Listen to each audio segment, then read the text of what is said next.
Dateline Secrets Uncovered Season 15, Episode 13. On the Hunt for the Zombie Hunter is a gripping, emotional, and ultimately satisfying journey through one of Phoenix, Arizona's most haunting cold cases. For more than 25 years, Dateline has brought viewers deep dives into America's greatest mysteries, and this episode is a masterclass in true crime storytelling. It follows the decades-long investigation into the brutal murders of Angela Brosso and Melanie Bernas, two young women whose lives were cut short in the early 1990s, and the shocking arrest of Bryan Patrick Miller, the so-called zombie hunter. The episode opens with the disappearance of Angela Brosso, a bright, ambitious 22-year-old who went out for a bike ride at dusk and never came home. Her family, friends, and coworkers are devastated, and the city is gripped by fear.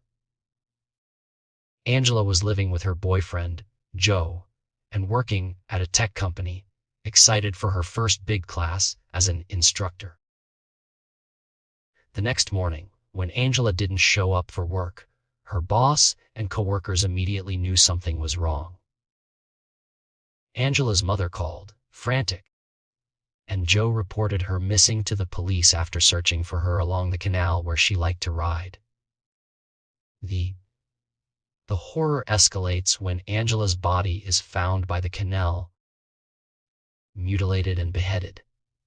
The brutality of the crime shocks the community and leaves investigators scrambling for answers.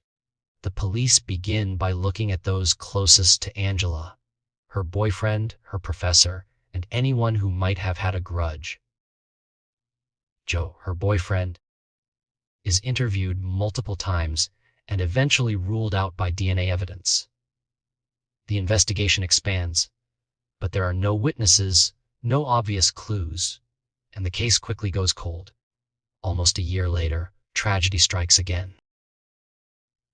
Melanie Bernas, a 17-year-old high school student, is found dead in the canal, killed in a manner eerily similar to Angela.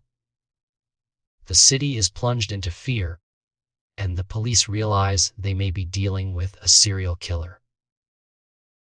Both victims were attacked while riding their bikes along the canal, and both suffered horrific injuries.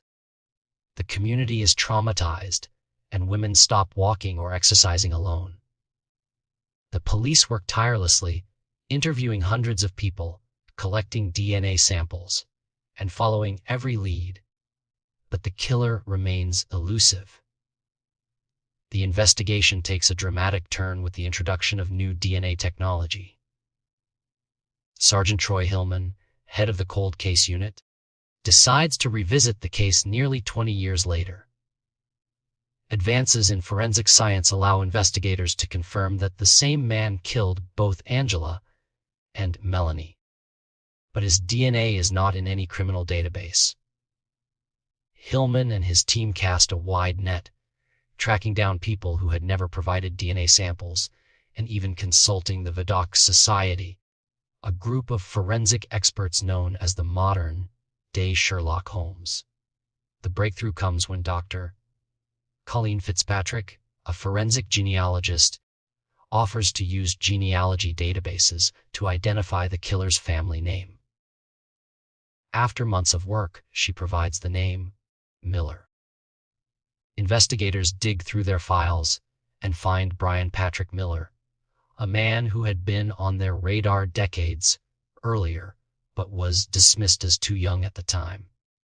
Miller's file contains disturbing evidence, including a plan he wrote as a teenager describing step by step how he would kill a woman, eerily similar to the actual murders. The episode reveals Miller's troubled past, including a violent attack on Celeste Bentley, a woman he stabbed in the back as a teenager. Miller served only a year in juvenile detention before being released. He later married, had a daughter, and lived a seemingly normal life as a warehouse worker in Phoenix. But Miller also cultivated a bizarre persona as the zombie hunter. driving a modified police car with a life-size zombie doll in the back, attending steampunk events, and becoming a fixture at local comic cons. Detectives launch a covert operation to obtain Miller's DNA, staging a fake job interview at a Chili's restaurant and carefully collecting the mug he drank from.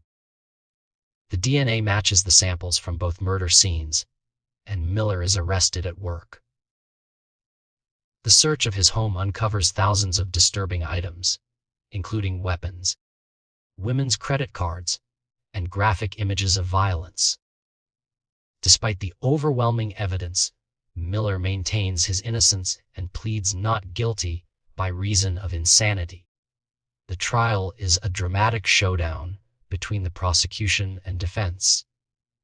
Prosecutors argue that Miller's attacks were methodical and precise, citing his teenage plan and the forensic evidence.